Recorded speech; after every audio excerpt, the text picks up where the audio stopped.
Hi everyone, I'm Ahana, a BITS Hyderabad alum, and today on behalf of BITSA, it's my great pleasure to introduce you all to Rijul Arora, a trailblazer in the field of digital wellness and an acclaimed thought leader. A BITS Goa graduate of 2019, Rijul's journey with technology has been unique and inspiring. From complete tech obsession to total abstention and ultimately finding a balance, he has charted his own course. And with exhaustive and extensive experience with organizations like Ernst& Young, PwC, IBM, and I believe he also has a certified Microsoft Digital Workplace Expert certification. Rijul's mission extends to advocating a balanced relationship with technology across multiple platforms, including TEDx and other international summits. And as the head of Look Up India and the only Indian acknowledged in the BACB 2022 Digital Wellness Report, Rijul's work is reshaping the way we interact with technology. So, on behalf of everyone, extending a very warm welcome to Rijul, and I'm really excited to dive into conversation with him. So, hi Rijul, how are you doing today? Hi, good. Thank you for such a kind introduction. And so just let's dive right in. So to begin with, I just want to start by asking you, how has life been treating you since you've graduated from BITS? And of course, we're all curious, how did you actually find yourself in this unique digital wellness space? First of all, I'm really grateful that I'm here and for this opportunity, and I feel excited for a conversation. So, diving into your question, uh, first of all, life post bits has been good, but to be honest, we all miss that BITSian life. Like we all miss those fests, classes as well. Friends, memories. So, as they say, bits pilani, it's magic, and I think totally on BITSians Day, I recount every memory that I've had and every friend that I've had. So, I totally miss all of those memories. Uh, Post and honestly shape like the life that I have right now, like my Ernst and Young life, my professional life, what I do in digital wellness is totally shaped by what I did in my digital or in my Bitsin day as well. As in, I've really faced mental health struggles, digital well-being struggles with my technology during my Bitsins day.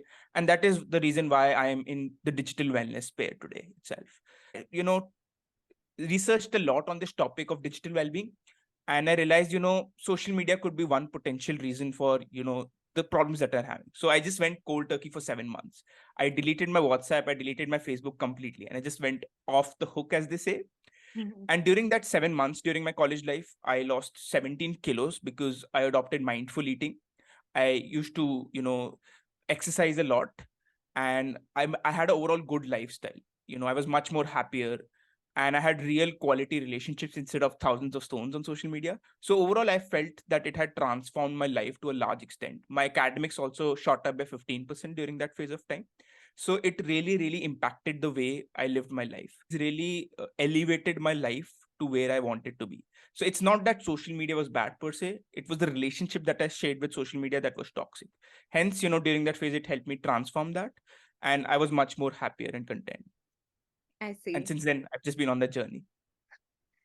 That's quite cool. And I guess, yeah, most of what we end up doing in some ways is affected by how we there always is some kind of a starting point, right? And for you, I guess to some extent it was at bits where you realized that, you have to make changes, and therefore now you're inspiring other people to do the same because it really worked, I guess, for you. But that's interesting. But just for everybody, like most of us are not really familiar with what exactly digital wellness means as a concept. So, I mean, if you could go a bit into the details of what you mean by digital wellness, exactly, like what is the breadth of stuff that it kind of covers, and what do you mean really by digital wellness? Yeah, absolutely. And that's, I think, one of the biggest terms people have a misconception about. So, digital well being basically means a healthier relationship with tech. And it includes typical screens that we use on a day to day basis, like our phones, laptops, tablets. Netflix, anything, any kind of screen that we use on a day-to-day basis. But it also includes emerging themes, like we're talking about artificial intelligence, we're talking about metaverse. So it also includes upcoming or current technology trends which are also ongoing. So any kind of technology, how do we live with it in a way which is healthier? So it's not going anti-technology, the fact that I just go ahead and break my phone or I just live away from my phones, but it's about living with technology and being healthy tech. So it's not anti-tech, it's healthy technology. Mhm. And it's that sweet spot of balance in which I take in the benefits of tech, the positive benefits like communicating, collaborating, like we're doing right now, or automation, productivity. So taking in the benefits of tech, and we as technologists, we are all aware of the great benefits that tech brings us, but it's also about avoiding the associated harms, like potential harms it can have on our mental health, physical health, and so many other things. So it's about that sweet spot of balance, essentially. Okay. And just to give more examples to explain this in a better way, there is a term coined digital flourishing. It's a term coined by the Digital Wellness Institute, which is one of the leading players in this space. And it's been made by, I think, 50 plus experts across the world. Mhm. And what it talks about it is a wheel, and it talks about how technology affects me as an individual. And an example could be our productivity. Like, for example, if I get a notification on my phone, it takes me anywhere between 70 seconds to 23 minutes to refocus after that distraction. So let's say I'm working on a PPT, I'm working on some, code based stuff, and I get a ping on my phone. And I'll go on my phone, I'll just scroll through my Facebook, and I'll spend a lot of time. So that's a distraction that's impacting my productivity. Another thing could be like my mental health. Like I'm going through a lot of, content which is not good for me, as in, like body image issues could be one example. Like a lot of food, it entices me to go ahead and have junk food, for example. So the content is not really, very good for me. So that's how it affects me. And the other example is we as in the people around us. Mhm. And an example of that could be relationship. If I'm talking to someone in person and I just pick up my phone, how would that make someone feel? It would make them feel, rejected. And it's a concept called fubbing, where you're snubbing someone with your phone in person, and it reduces the quality of relationships there. So that's the concept of we. And the last concept is us as in how it affects the society. So data privacy could be one thing that is very important, like fake news, deep fakes, etc. So it's about how technology affects the broader society in general. Mhm. Mhm. Yeah, I think, yeah, those are some very important ideas in general. But having said that, I think one cannot deny the importance of digitization in today's society as well. I think it's a thin line that you have to navigate between using it effectively and, like you said, not making sure you don't cross the line and have it affect the quality of life in general. But I Exactly. think especially when it comes to digital wellness, um, there's a lot of content out there, right? So given that you're the expert, I think this is a good chance to bust some myths as well. Yeah. So, for Right. instance, I think this is a very common misconception or just an idea that digital wellness is really all about limiting screen time, um, Yes. which basically means that less screen time means more digital wellness. Is this true, or how else can one think about this? Good question. And I think one of the most pertinent question which we all, are thinking about. Yeah. So yes, the number one myth which you talked about is true. It's not just about limiting screen time, especially after the pandemic. The pandemic became like a place where online life helped us thrive and have normal life, connect with people across the world, connect with the family and relationships, do our day-to-day work. So yes, it's not about limiting screen time, especially after the pandemic. It's about the quality of screen time, and it's broader than the screen time in general as well, like what you do beyond screens, or the way that you consume screens as well. Like, do I have the right posture or not? Am I using the lighting or not? So there are a lot of nuances around screen time as well. And it's not just about social media per se, it's about work emails, it's about any form of screen that we consume. But the point is, it's not, don't take digital wellness as just the time concept, but take it beyond the time concept as well, which I talked about. Quality of screen time, the way that you consume screens. So there are a lot of other parameters to also think about. Okay. So don't obsess over the fact. A lot of people ask me, what is the average screen time that you have? There is no average screen time per se. It's different for different people. We all have different lifestyles. We all have different routines. We have different interests. So there is no right time per se to spend online. It's very individualistic dependent, and there's no one fit all, solution to digital wellness or yeah. I see. we need to keep that in mind as well. That's quite true. But on a related note, so do you have any recommendations of any blog posts or I don't know, YouTube channels or references that people could follow? Which, because again, I think at this point in time, there's again a lot of content and it's very hard to filter out good from bad.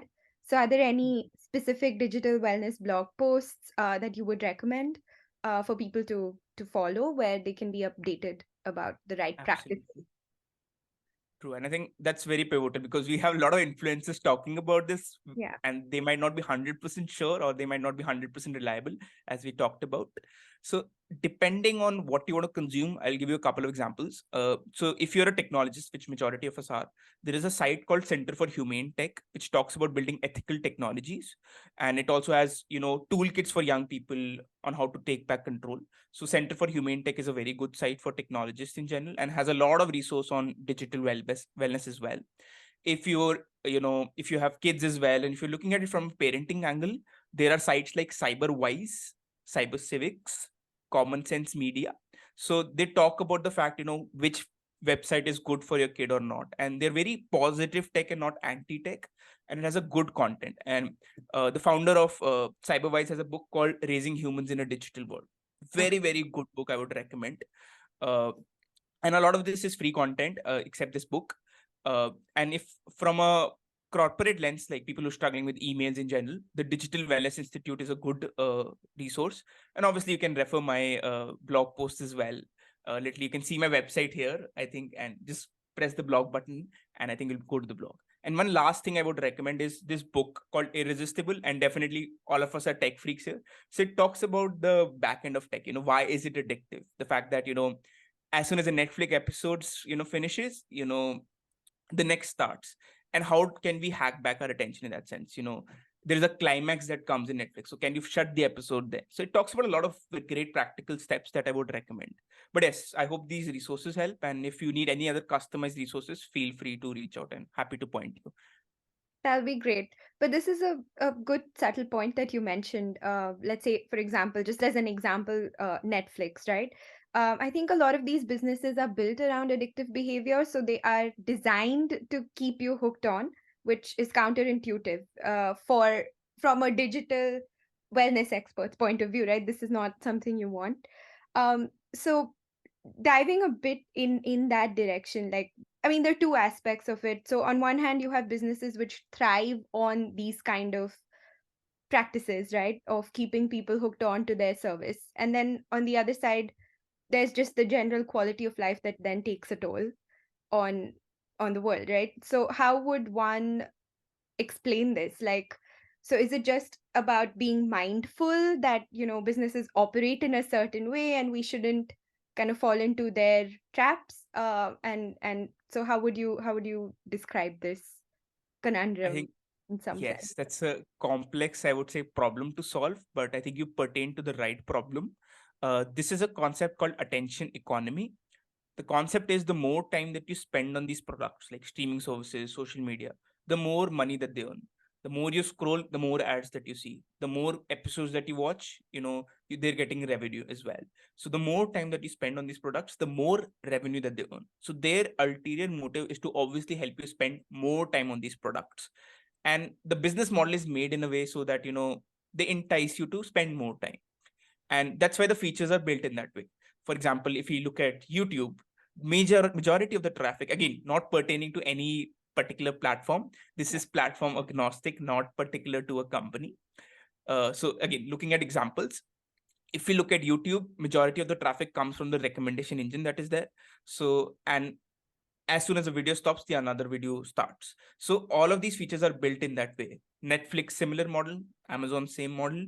Social media has something called endless scroll. So, as soon as you go, the scroll doesn't stop in itself. So they're enticing you to spend more time there. The like button, you're comparing yourself to someone else as well. Self-esteem. So these features are built in a way so that it entices you to spend more time. That's the point. But that being said, you have agency as well. You have control. I won't say, give in the fact, that tech companies are making it this way. So we have to be addicted. We have to be spend more time. But as an individual, that's what I talk about. You can take some agency, you can take some control to change your habits, to hack back these features and make it work for you. So there is good news in that sense. While these features are there, a lot of us are technologists, so we can play a role in changing that. But as an individual, we can change that as well. And I'll talk about that too. Okay. Okay. That sounds nice. And now I think when we talk about digital wellness, social media is just, we cannot ignore that. I think in today's day and age, that is one of the prime reasons why a lot of issues are also there. And at the same time, we are better connected as society. So I want to go a bit into the perils of social media and how one can deal with it.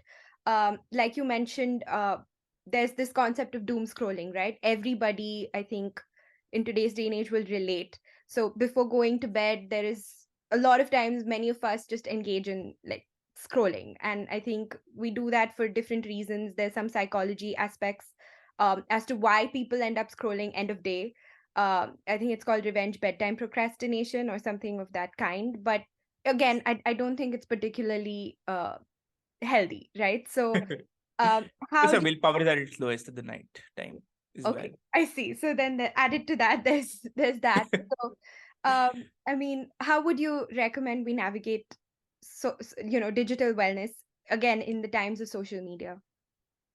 Correct. So I think it's looking at specific problems which we have and which we're encountering and solving for those. For example, a lot of people come to social media for rewards. So the natural thing is when we come to social media, we get rewards. Someone sends a message, we get likes and messages. So the point is, when you hack back that as well, and that gives us a self-esteem boost, which we not potentially don't get in our offline life.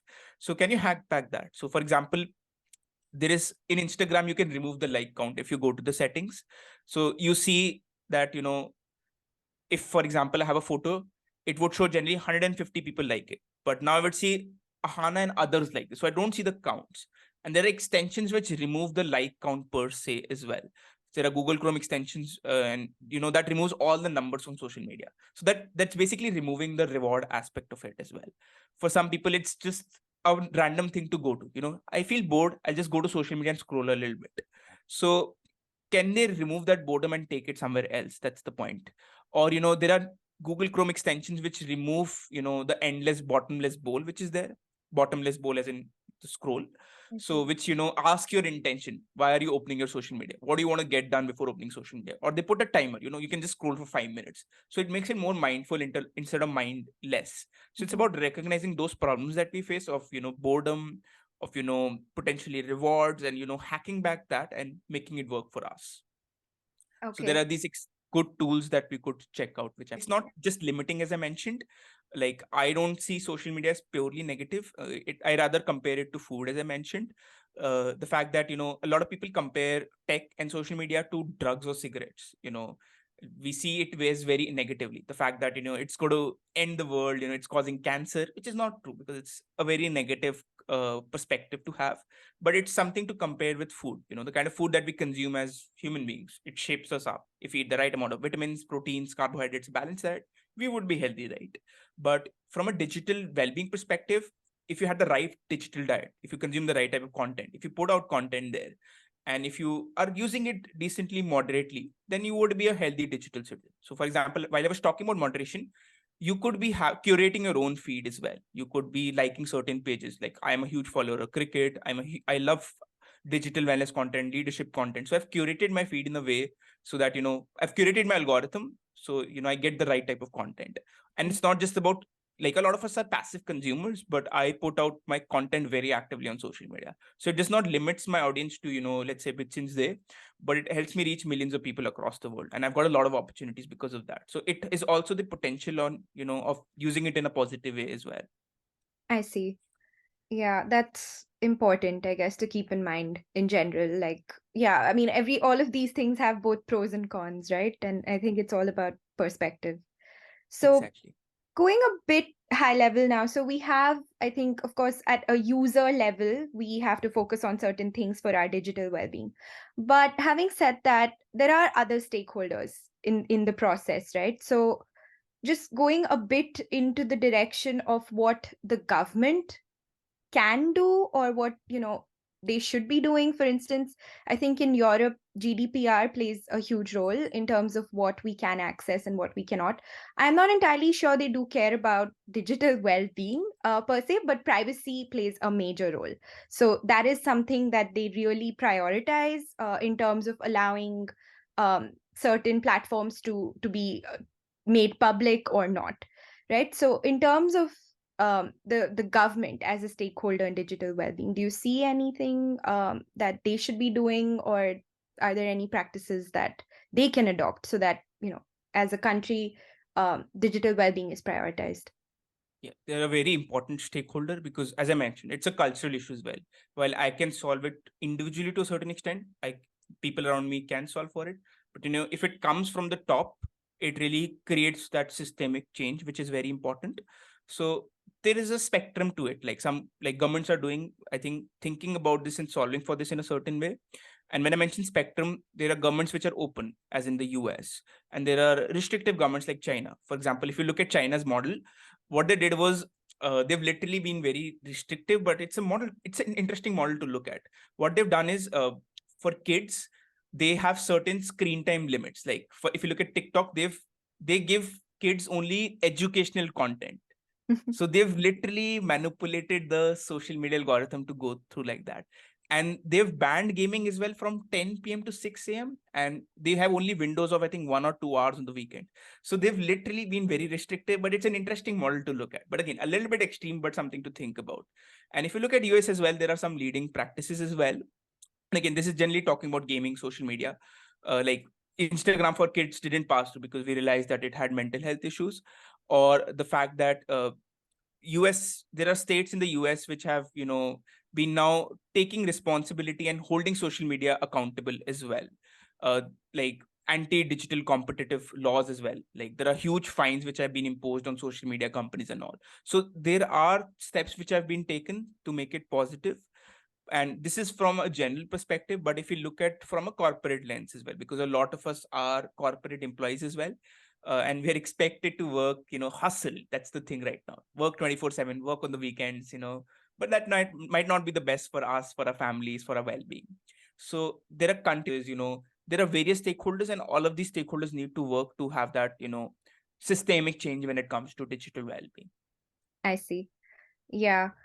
Um, and now I think I also want to bring attention, and this is just a brief, probably we can keep this section very brief, about parenting and kids in the digital age.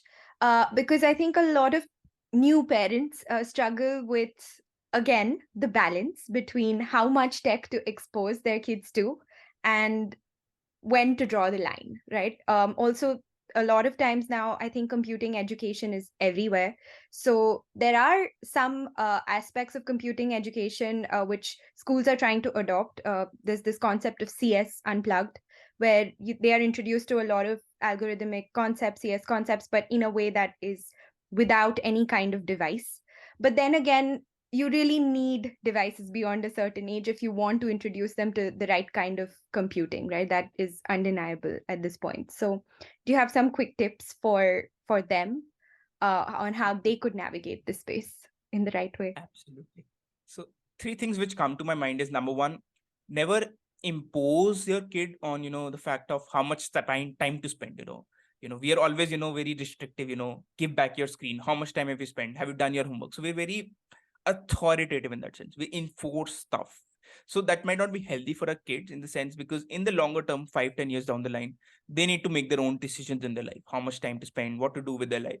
So you want to empower them actually to make those decisions. So it's about a concept called screen time contracts, wherein you sit with your kids, you discuss, what do you want to do online? How much time do you want to spend? You want a game, that's okay, but discuss that with them. What is the right time for them? And for them to set their own limits, set their own boundaries, because that's how we empower them for the future skills as well. And if we don't do this way, to be very honest, I've talked to a lot of kids, they always find ways around. If you enforce something, they always know the passwords, Yeah. or they're much more smarter than us. So that's why this concept of screen time contracts comes very handy. Second is know about the tech as well. a lot of parents are not aware of, in the sense how TikTok works, or not just TikTok, because TikTok is not that relevant in India, but the other platforms as well, how Instagram works, how, the platforms that they're using on a day-to-day basis really work, Snapchat, etc. So, when you get into these products, you understand how they work, the games that they play, because then you know what kind of things that they're exposed to, because literally a child can get exposed to pornography in 3 clicks itself. So it's a dangerous space to navigate. So we need to know on ground what's happening. And the last is role modeling. While we can talk about this to kids, are we really being positive role models? Because I always see this, we are on screens most of the time, and we are scolding our kids, how much time are you spending, what are you doing, go and study. So it's about being a positive role model to them as well. It's about walking the talk, because kids are more likely to do what we do rather than what we say. Yeah, no, this is so true. And I've seen so many parents, for instance, especially on flights. I feel bad also, there is no other alternative. Like most of them are sitting with their iPads, engaged in a iPads. game or a movie, just so the parents can get some, Yeah, rest. that's the easiest route.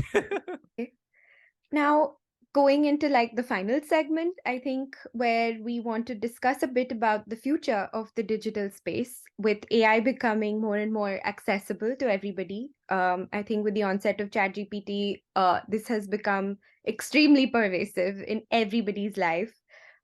There's also, I think, the metaverse hype, although it has died down slightly now.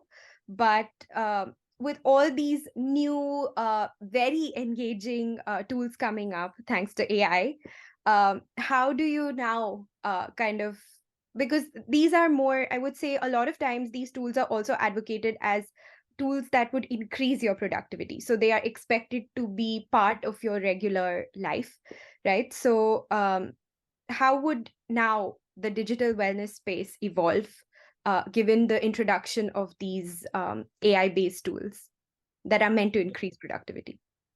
Yeah, that's a tough question to answer, because it's very, very evolving space, to be honest. We're all figuring it out. And again, I'm not an expert on Gen AI, to be honest, or AI in general.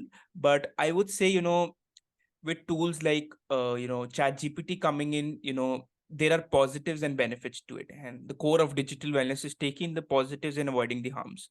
So with, for example, ChatGPT, it gives us a blank slate to work with. You don't have to just, for example, Gmail has leveraged their Bard, which is their Gen AI technology, which helps them write an email from scratch. Or Microsoft has come up with Copilot, which assists you in making a Word doc or a PPT from scratch. So it saves you a lot of time and gives you a template. But again, there are harms as well. People are thinking about copyright issues as well. You just go ahead and copy paste it. Or there are things being talked about like deep fakes as well, wherein people can generate images and it can go viral. I remember there were a couple of images which went viral.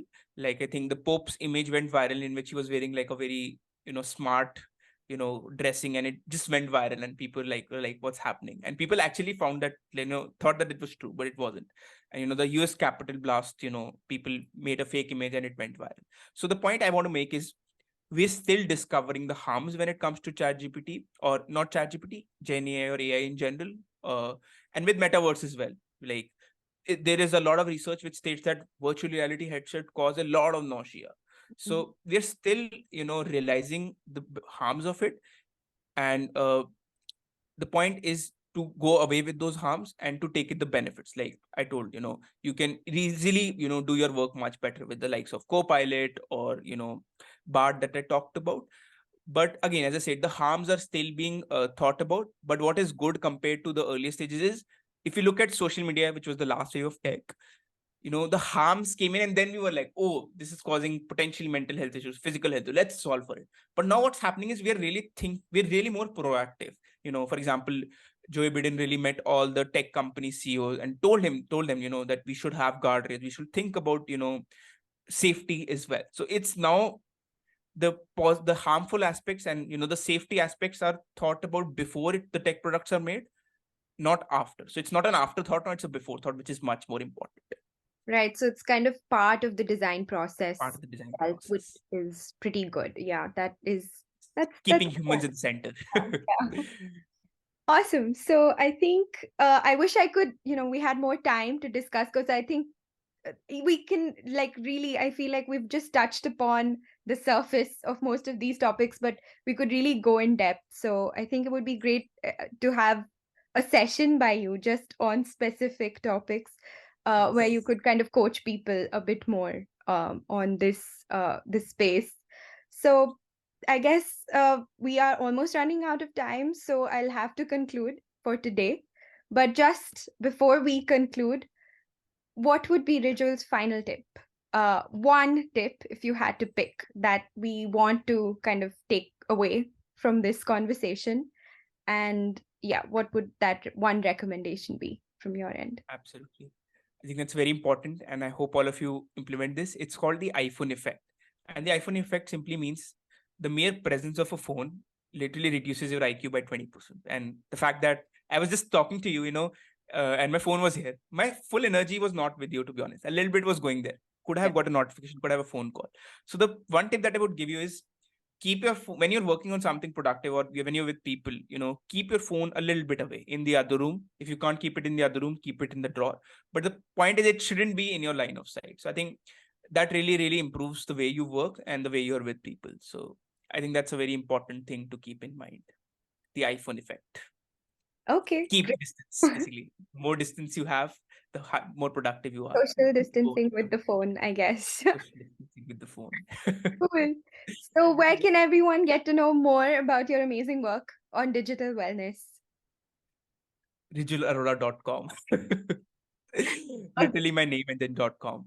perfect. But as a kind gesture, I think given it's BITSians Day, and I think I've got so much from my alumni, I think like for me, BITS has been the best part of my life, and it will always be close to my heart. I, as a kind gesture, I want to give my course away for free. So I think you'll see a kiosk code which you could scan, and if it doesn't work out, you could check out this link here. So I'm giving my course which is on digital habits, more on the solutioning part which we couldn't deep dive into, but you can check it out and potentially have a better relationship with tech. And that being said, the alumni doors are always open. Feel free to reach out to me, and I'll always be there to support, guide, and help in any way I can. Amazing. That's really sweet. So we will I think link this in the video as well, in the caption and the description, so people can access it. And that was very nice of you, Rijul. Thank you so much. And I had a really nice time, I think, talking to you, and it's been great like knowing you also as a person. And yeah, amazing. So keep up all the good work, and we're really excited to see where you take the space next. Likewise, grateful. All right. Thank you.